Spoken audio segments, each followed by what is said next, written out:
La mamá de mis hijos nos abandonó y nos quitó la casa para meter a otros hombres. El primer síntoma fue un retraso insignificante. 15 minutos, luego 30. Marta cruzó el umbral aquella noche con una nube de silencio pegada a la piel. El tráfico era infernal, dijo, sin mirarme, dejando caer el bolso como un peso muerto. Los niños, Sofía de 8 años con sus trenzas deshechas y Lucas de 10 con su libro de dinosaurios, corrieron hacia ella. Ella los esquivó con un suspiro exagerado, como si su mero entusiasmo fuera una carga física. Déjenme respirar. ¿No ven que llego agotada? Sofía retrocedió, sus pequeños hombros encogidos. Lucas clavó la mirada en el suelo. Aquel, agotada, se convirtió en el estribillo de nuestra disonante vida. Las semanas se arrastraron, teñidas de una acidez creciente. Sus llegadas tardes se convirtieron en ausencias hasta la madrugada. Las excusas eran telarañas frágiles, reunión de última hora, cena con Lucía del trabajo, el coche se descompuso. Pero sus ojos, antes cálidos como la miel, ahora brillaban con un destello extraño, esquivo, cuando hablaba, y olía. Olía a tabaco ajeno, a una colonia amaderada y masculina que no era la mía, a alcohol barato y secretos. Cuando la confronté, una noche que volvió con el cuello de la blusa torcido, su respuesta no fue negación, sino un ataque. Su boca, tan hermosa antes, se curvó en una mueca de desprecio. Celos, patético. Quizás si no vivieras enterrado en tu mediocridad, no me vería obligada a buscar estímulos fuera. La palabra, estímulos, resonó como una bofetada. Cada sílaba era una diminuta daga envenenada. El veneno goteó sobre los niños. Olvidó el recital de piano de Sofía. Trabajo, cielo. Alguien tiene que mantener este hogar, le espetó a nuestra hija, cuyos ojos se inundaron mientras sostenía su partitura con manos temblorosas. A Lucas le faltaron los materiales para la feria de ciencias. Otra vez, no puedes resolverlo tú, hombre, me escupió, mientras nuestro hijo intentaba desaparecer en la sombra del pasillo. Intenté protegerlos, interponerme con palabras que buscaban calma. Marta, son tus hijos. Necesitan tu atención, no tu desdén. Su risa fue un sonido cortante, de cristales rotos. Desdén, es la realidad. Son insoportables, pegajosos, dan lástima. Vi cómo, insoportables, se grababa a fuego en el alma de Sofía. Vi cómo, dan lástima, encogía el corazón de Lucas. Luego llegaron las huidas nocturnas. El portazo a medianoche. El rugido del motor de su coche nuevo, como lo pagaba, desvaneciéndose en la oscuridad. Los niños, despertados por el sonido o por nuestras discusiones previas, siempre iniciadas por ella, con voz de hielo, se refugiaban en mi cama. Sofía lloraba en silencio, empapando mi camiseta. Lucas se hacía un ovillo, rígido, fingiendo dormir. Yo los abrazaba, sintiendo su pequeño terror, mi propia rabia impotente convirtiéndose en una bola de plomo en el estómago. Regresaba al amanecer, despeinada, con la mirada perdida más allá del horizonte, el aliento cargado de mentiras y ron barato. Mis preguntas se ahogaban en su desprecio o en un silencio más hiriente que cualquier grito. ¿Dónde estuviste? En ningún sitio que te importe. O mejor dicho, en un sitio donde soy importada. El abandono final fue una ceremonia de crueldad calculada. Un jueves gris, después de 3 días de ausencia, apareció, no con arrepentimiento, sino con una maleta grande y cara. Sofía y Lucas se aferraron a mis piernas, como náufragos a un mástil. Me voy, anunció, sin dirigirles la palabra. Su voz era plana, como si leyera un comunicado. Este lugar, esta vida, me asfixia. Sentí el pánico de los niños irradiar como calor. Y ellos, logré articular, señalando las cabecitas rubias. Su mirada se posó en ellos por un instante, fría, evaluadora, como si contemplara muebles viejos. Un encogimiento de hombros, casi elegante. Tu problema, ya no son asunto mío. Fue entonces cuando Sofía rompió. Un grito desgarrado, primitivo, salió de su pequeña garganta. Se abalanzó, abrazando las piernas de Marta con una fuerza desesperada. Mamá, no, por favor, no te vayas. Te prometo que seré buena, que no lloraré más. Lucas, con lágrimas silenciosas cayendo por sus mejillas, se acercó, extendiendo una mano temblorosa. Marta miró hacia abajo, y en sus ojos no hubo ni un destello de ternura, solo una irritación profunda, casi física. Con un movimiento brusco, como sacudiéndose algo repugnante, se liberó del abrazo de Sofía. La niña cayó al suelo con un gemido ahogado. ¡Cállense ya! El grito de Marta cortó el aire como un cuchillo. Siempre lloriqueando. Es lo único que saben hacer. Dan asco. Miró hacia el techo, exasperada. Dios, no sé cómo tú lo soportas. Y giró sobre sus tacones. El portazo final fue el sonido de nuestro mundo fracturándose en 1000 pedazos irreparables. Sofía sollozaba en el suelo. Lucas se dejó caer a mi lado, enterrando la cara en mi costado. Yo solo podía abrazarlos, la garganta cerrada por una rabia tan negra que me cegaba. El divorcio fue un trámite rápido, envenenado por su desprecio. No quería la custodia. Tómalos. Son un lastre. Quería la casa. Está a mi nombre. Siempre lo estuvo. Tu firma no sirvió de nada, como todo lo que haces. Los abogados, pagados con los últimos ahorros que arañé de trabajos extra, apenas pudieron asegurar la custodia completa para mí. Ella firmó los papeles con un gesto de alivio obsceno. Libre al fin. El desalojo fue una crucifixión pública. Llegó puntual, acompañada por un alguacil de mirada compasiva y un hombre joven, musculoso, con una sonrisa arrogante apoyado contra un coche deportivo nuevo. Otro estímulo, pensé con amargura. Llevaba un vestido ajustado, caro, y una expresión de triunfo mal disimulada. Hoy es el día, dijo, sin preámbulos. Quiero mi casa vacía, ahora. Mis hijos, que habían empezado a respirar algo parecido a una frágil calma en nuestro pequeño apartamento de alquiler, pagado con lo que quedaba tras la fianza, se petrificaron. Habíamos vuelto para recoger las últimas cajas de recuerdos, juguetes queridos. Sofía palideció. Lucas apretó los puños. Empezamos a cargar el coche viejo,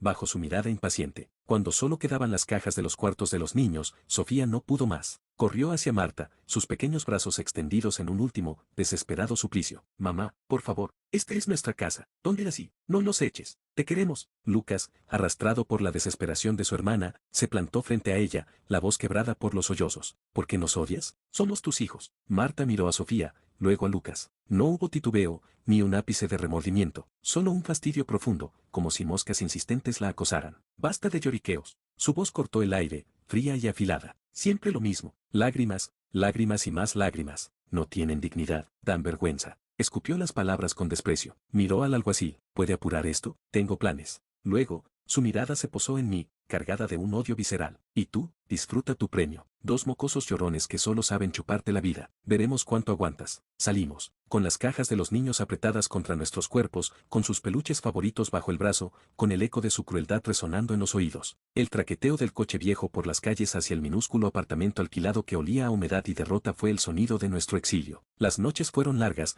llenas de pesadillas de Sofía y del silencio ensimismado de Lucas. Mi rabia hervía, muda, impotente. ¿Cómo podía alguien ser tan vacío, tan cruel? El billete de lotería fue un acto de desesperación, un guiño absurdo al destino, ¿por qué no?, susurrado en la cola del supermercado, mientras Lucas elegía cereales baratos y Sofía miraba juguetes que no podríamos comprar. Los números coincidieron. No fue una fortuna obscena, pero sí una cantidad que cambiaba todo, suficiente para pagar una casa de verdad, con un jardín donde Sofía pudiera plantar flores y Lucas construir fuertes, suficiente para terapia, para ambos niños y para mí, para empezar a desenterrar las heridas, suficiente para invertir, para construir seguridad sobre las ruinas que ella dejó. La fama llegó sin buscarla. Un periódico local recogió la historia. Padre soltero reconstruye vida tras abandono con premio de lotería. Resonó. Aparecimos en la televisión matinal, en revistas, siempre juntos. Yo hablaba de resiliencia, de priorizar a los niños, de segundas oportunidades. Sofía, con terapia, empezó a sonreír de nuevo, a mostrar sus dibujos llenos de color. Lucas, más reservado, empezó a hablar de estudiar veterinaria. Nuestra nueva casa se llenó de luz, de risas tímidas que ganaban fuerza, de la paz de saber que estábamos a salvo. Jamás mencionamos su nombre, pero su ausencia, su sombra, era el contraste perfecto de nuestra lenta curación. Mientras tanto,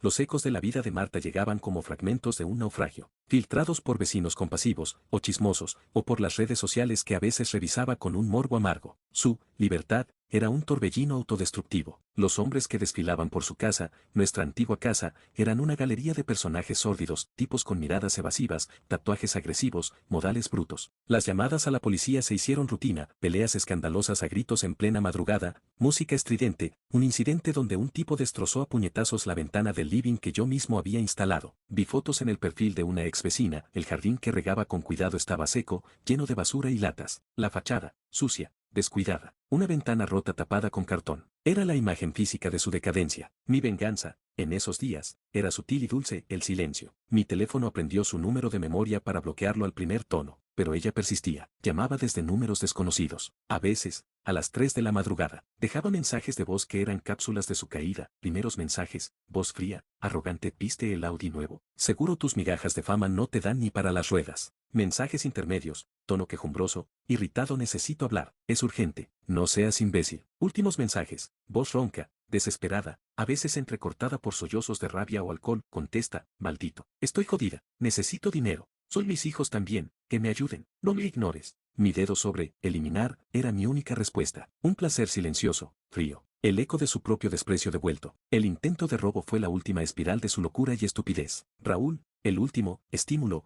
un tipo con más entradas en registros policiales que neuronas, le convenció. Él sabía que debía tener una caja fuerte llena de efectivo, que mi nueva casa, segura, era un desafío, que yo era un pringao que no sospecharía. Una madrugada de lluvia fina, treparon la valla trasera del jardín, rompieron el cristal de la puerta del estudio con una piedra, pero la seguridad que había instalado, cámaras de alta definición con visión nocturna, sensores de movimiento, una alarma silenciosa conectada directamente a la policía, era mi escudo invisible, pensado para mis hijos, no para ella. Las luces halógenas se encendieron de repente, bañando el jardín en una luz blanca, implacable. Las sirenas de la alarma rompieron el silencio, no como furias, sino como una sentencia. Las cámaras captaron todo, sus figuras encogidas, sorprendidas como ratas, las herramientas en sus manos, las bolsas de lona vacías y listas. La policía llegó en menos de 5 minutos. Los encontraron en el estudio, forcejeando torpemente con una caja fuerte electrónica que ni siquiera había sido activada. Las imágenes de las cámaras de seguridad dieron la vuelta al mundo en horas. No se filtraron por accidente. Yo las entregué, limpia y fríamente, a un medio de confianza. El titular fue un cuchillo, la madre desalmada que abandonó a sus hijos intenta robarlos, imágenes exclusivas del allanamiento. Se veía a Marta, empapada, con el pelo pegado a la cara, los ojos desorbitados por el pánico y la rabia, forcejeando con el oficial que le ponía las esposas. A Raúl, gritando obscenidades. A mi casa, iluminada, segura, como un monumento a lo que ella había perdido. El contraste era devastador, el padre resiliente y amoroso, la madre monstruo. La ignominia fue total, absoluta. Mi venganza no fue la cárcel. La justicia, con sus vericuetos, fue relativamente clemente con ella. Raúl, con antecedentes, cargó con la peor parte. A Marta, acusada de allanamiento y complicidad, le dieron libertad provisional, una multa que no podía pagar y, lo más importante, una orden de alejamiento permanente de mis hijos, de mí y de mi propiedad. Mi venganza fue la exposición. Fue conceder una entrevista serena, en mi jardín, con Sofía y Lucas jugando al fondo, visibles, felices. Solo lamento el camino autodestructivo que Marta eligió, dije, con una calma que era el fruto de años de dolor superado. Ojalá encuentre paz, lejos de nosotros. Mi único propósito es proteger la felicidad y la seguridad que mis hijos y yo hemos construido con tanto esfuerzo, lejos de tanto veneno. Publiqué una foto esa misma tarde, los tres horneando galletas, cubiertos de harina, riendo. El epítome de la felicidad doméstica que ella había escupido. La presión social la aplastó. Perdió el trabajo, el que tanto usaba para justificar sus ausencias. Sus pocos amigos restantes la borraron. Las deudas se cernían sobre ella como buitres. La hipoteca de su casa, nuestra antigua prisión, era una losa imposible de levantar. La casa, manchada por el escándalo y el abandono, no encontró comprador hasta que la vendió por una fracción de su valor, apenas suficiente para pagar deudas urgentes y los honorarios de un abogado mediocre. Su último hogar fue la imagen misma de su derrota, un cuarto de mantenimiento encima de un garaje abandonado en las afueras industriales. Una habitación rectangular con ventanas sucias, paredes desconchadas que resumaban humedad en invierno y convertían el espacio en un horno en verano. Un baño minúsculo con la cisterna rota. Las fotos que algún curioso subió a redes la mostraban entrando o saliendo, encogida, con ropa gastada, el brillo de su arrogancia completamente apagado, sustituido por una amargura profunda y una fatiga que se adivinaba hasta en los píxeles. El coche deportivo desapareció. Su mundo se redujo a esas 4 paredes mugrientas y al desprecio público. Y aún llama. Desde teléfonos públicos con monedas robadas, desde móviles desechables comprados con los últimos euros. Su voz, en los escasos mensajes que no bloqueó al instante, es un susurro roto, una sombra de la arpía que fue. Tienes que, necesito, los niños, deben ayudarme. Es tu obligación, contesta, cobarde. Pero el silencio es ahora un muro de acero, pulido con las lágrimas de mis hijos y el sudor de mi esfuerzo. Mi dedo sobre bloquear es el sello final en su condena, el olvido. Esta noche, sentado en el porche de nuestra casa, veo a Sofía regando las margaritas que plantó. Lucas lee un libro sobre animales bajo la luz del atardecer. El aire huele a tierra mojada y a paz. Un paz ganada a pulso, excavada en las ruinas que ella nos legó. La seguridad aquí no son solo las cámaras o la alarma. Es la certeza de haber sobrevivido al huracán, de haberlo hecho juntos. Marta es un rumor, un espectro atrapado en su celda de cemento y miseria autoinfligida. A veces, una noticia turbia flota en el aire, una pelea en un bar de mala muerte, otra deuda, otro hombre efímero que la usa y la desecha. Pero ya no nos alcanza. El sonido de la risa de Sofía, la concentración seria de Lucas en sus estudios, el latido tranquilo de esta casa llena de luz, eso es nuestro mundo. La felicidad no es la ausencia de dolor, sino la victoria resonante sobre él. Y nuestra victoria, la victoria de Sofía, de Lucas y mía, brilla con la intensidad satisfactoria de un sol que jamás pensamos volveríamos a ver. El silencio hacia ella no es rencor, es libertad.